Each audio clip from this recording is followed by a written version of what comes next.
Right, scientists are scratching their heads as to why orcas are attacking and sinking boats off the coast of southern Spain. This video showing a killer whale slamming into a sailboat, damaging the rudder and tearing a hole in the bottom. Spanish authorities towed the ship back to port. Orcas have been sinking have sunk three boats earlier this year, and there have been other attacks as well. Spanish authorities are warning sailors to immediately leave the area if they see any strange behavior.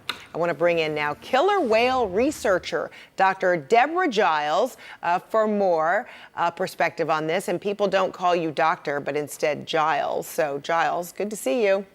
Hi, thank you for having me. Wonderful. So there are a lot of theories out there that in one case, a female orca was traumatized by a boat collision and began, taking it out on other ships, and then fellow orcas kind of learned how to follow suit on that. Another theory is that, this simply is a game that juvenile orcas are playing for fun. So what do you think is going on? I tend to be more in the camp of the second possibility there, where the whales have picked up this behavior.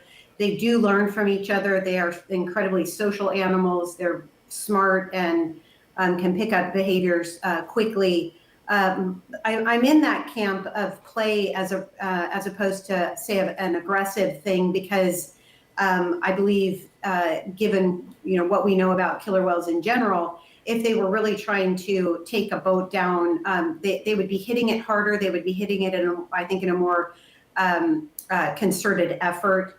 There seems to be a lot of interest in the rudder, in the underside of the boat, that the whales are focusing on. And the other thing that really makes me feel that it's more of a plaything with the boat is that when the boats have become completely disabled by sinking, something like that, then people are transferred to smaller boats. The whales leave. They don't continue their interaction with the second vessel.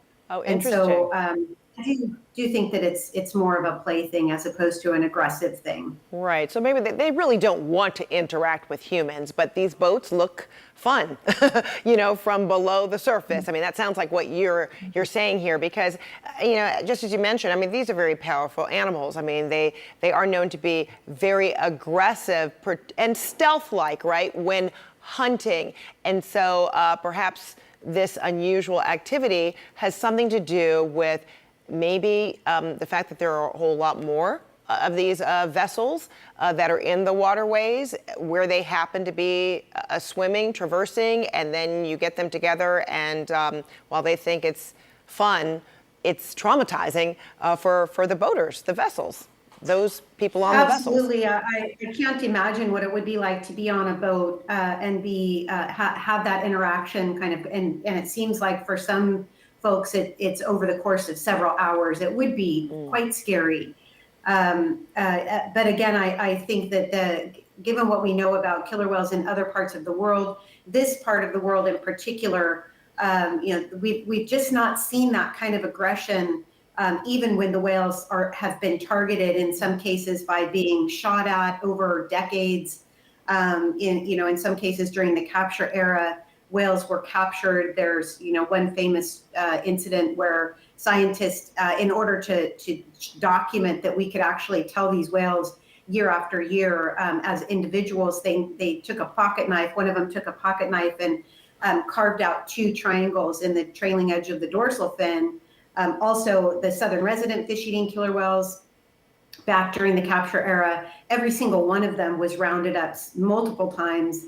And these whales saw their family members being taken right out of the wild and put into, taken away. And yet all of those incidents never has led to any of the whales in this region, quote, attacking boats. And so, and it just kind of speaks to the playful nature, they have a curiosity streak, and they do learn from each other, and they do adopt behaviors that spread through the population, seemingly popping up out of nowhere and often disappearing out of nowhere just as quickly. Oh, but those earlier scenarios, that's so sad to hear that. So, you know, while the orcas in this region are, you know, are considered endangered, and now that people feel like they've spotted them, or there has been this record number of interaction between the orcas and vessels this year, a record number, are you concerned now about their safety, given that people, you know, not only are they curious, they don't really understand, or perhaps are misinterpreting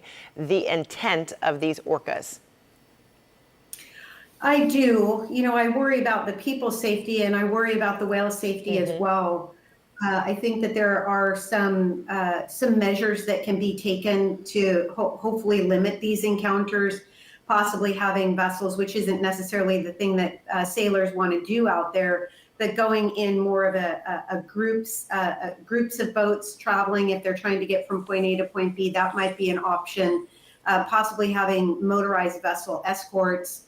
Again, not really the romantic, quiet sail trip that some people might be after. But I do believe that it's important to remember that we're in their world. We're in the marine realm. They were here long before vessels were plying the waters. As a species, they were. And so giving them the respect that they deserve and giving them the space whenever possible. If an encounter starts to occur, it seems like one of the things that people can do is stop. That hasn't been effective for all cases, as I understand, but that it does seem to be the forward motion and water moving over the keel that the whales are particularly interested in. And they may just be drafting in that area where the water is being sucked along as the vessel is moving forward. And so that's one thing people can do. One group I did see banged on the hull of the boat to maybe drive them away. Things like that might help the situation. Wow. I do feel badly for the people. Obviously, it must be terrifying, but also the loss of property is part of it too. Sure. Well, hopefully no one gets hurt, not the people, not the whales. All right, Giles, Dr. Deborah Giles, like Bond, James Bond. I like that. All right, Giles, thank you. Thank you so much.